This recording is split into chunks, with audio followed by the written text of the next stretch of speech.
एक समय की बात है, भगवान गौतम बुद्ध अपने शिष्यों के साथ बैठे थे और उन्हें उपदेश दे रहे थे। तब उन्होंने अपने शिष्यों से कहा कि क्रोध इंसान का सबसे बड़ा दुश्मन है। क्रोध करने वाला व्यक्ति खुद को हानि पहुंचाता है, लेकिन इसके साथ साथ दूसरे को भी हानि पहुंचाता है। वह प्रतिशोध की आग में जलता है और अपने जीवन को बर्बाद करता है। उनके उपदेश खत्म हो जाने के बाद उनके शिष्यों में से एक शिष्य खड़ा होता है और बुद्ध से कहता है, तू एक ढोंगी है। तेरी बातें मनुष्यों के रहन सहन से विपरीत है।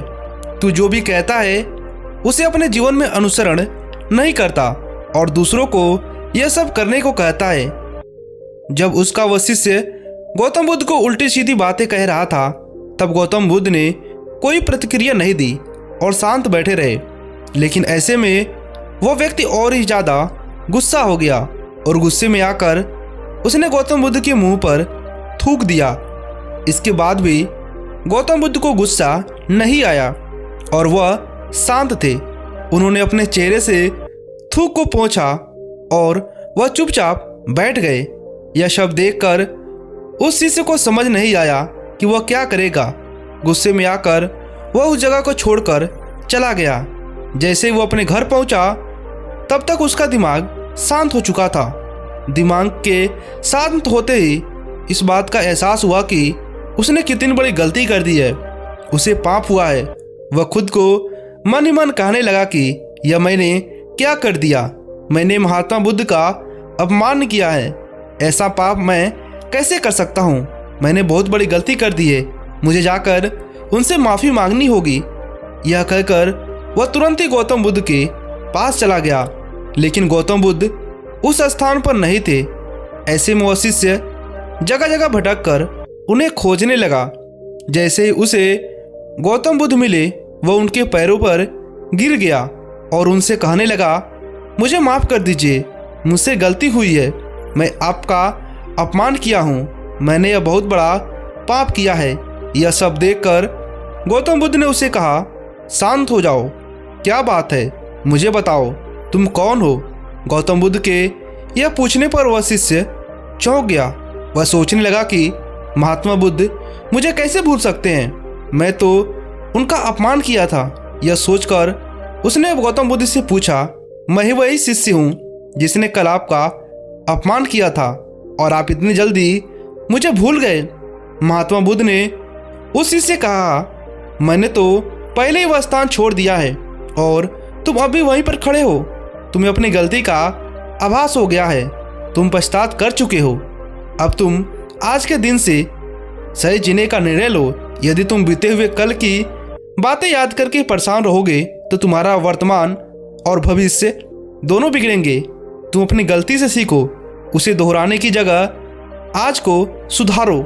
हमें कल की बातों को कल में ही रख देना चाहिए और इसके बाद से आगे बढ़ना चाहिए।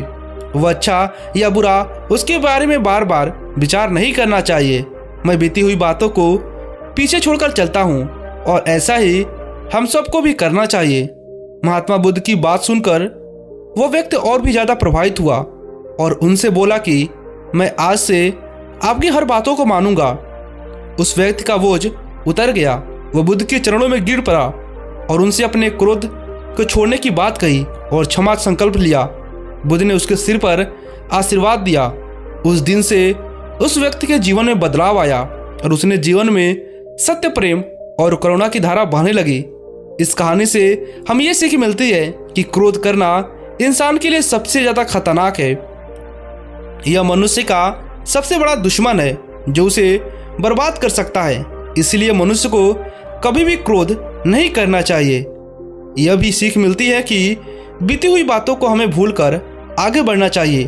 अगर कोई मनुष्य अपनी बीती हुई बातों पर ज़्यादा ध्यान देता है तो उसका पूरा ध्यान भूतकाल में लगा रहता है और वह इंसान कभी भी आगे बढ़ने की विचार नहीं कर पाता है। इसलिए हमेशा पुरानी बातों को छोड़कर आगे बढ़ने की सोच। हम सब जानते हैं कि क्रोध हमारे जीवन से विपरीत परिणाम ला सकता है, इसलिए इसे संयम रखना आवश्यक है। और इस बात को ध्यान में रखते हुए गौतम बुद्ध ने हमें अपने उपदेशों के माध्यम से एक महत्वपूर्ण संदेश दिया है। बुद्ध भगवान ने कहा है, क्रोध ऐसी आग है जिसमें क्रोध करने वाला दूसरों को जलाएगा तथा खुद भी जलेगा।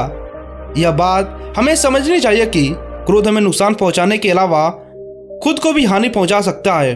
जब कोई क्रोध में होता है हम निरंतर तनाव में रहते हैं, मन स्थिर नहीं होता है, हमारे निर्णय लेने की क्षमता प्रभावित हो जाती है। क्रोध हमारे रिश्तों को भी नुकसान पहुंचाता है।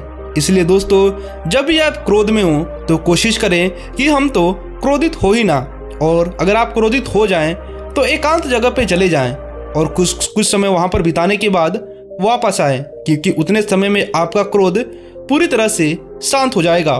आपको यह वीडियो कैसा लगा हमें नीचे कमेंट कर ज़रूर बताइएगा। नमो बुद्धाय।